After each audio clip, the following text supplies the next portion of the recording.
I said, we're more resilient this year than last year, but this is a bigger storm than last year. And this is a potential direct hit. Beryl was not a direct hit. So we're more resilient. Let's hope that additional resilience is sufficient for what is a worse storm than we would have faced last year with Beryl.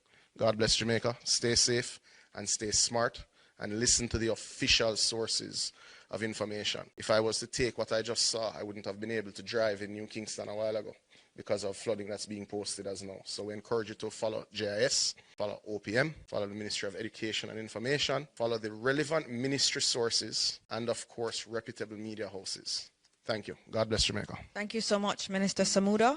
And next up, we have Minister Mackenzie. But I think Minister Vaz is asking if he can go first. So we're going to have Minister Vaz, our Minister of Energy, Telecoms and Transport. Thank you very much. Good afternoon, good morning to all of Jamaica, and of course, media, colleague ministers. So let me start by saying that we had a press briefing earlier, or should I say the JPS had a press briefing for which I attended. So I'm going to repeat some of what I said of the important points there. First of all, I want to caution Jamaica to realize and understand that we did not get a direct hit from Beryl, and we are due to get a direct hit Category 4 and possibly Category 5. So the level of damage that you saw in Beryl will likely be severely increased and more widespread than what we had. I can say that the presentations that have been made to me by the telcos and JPS and the other essential services under my ministry, I am satisfied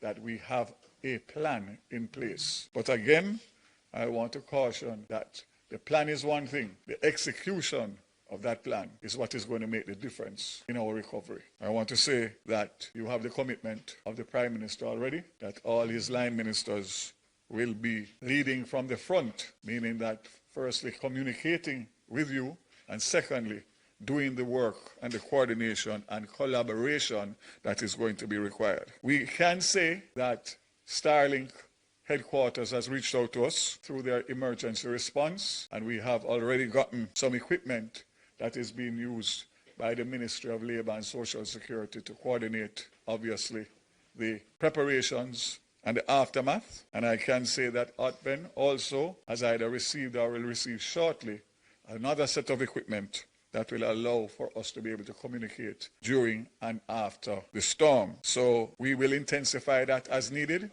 depending on when the assessment is taking place after and what additional we need. I can also say that both international airports are now closed. We accommodated 11 flights out of Montego Bay this morning, and we closed at midday. JUTC remains operational for evacuation, and they are coordinating as we speak with OPM and the police. As the storm draws or the hurricane draws nearer, obviously there will be more requirements for us to be able to respond.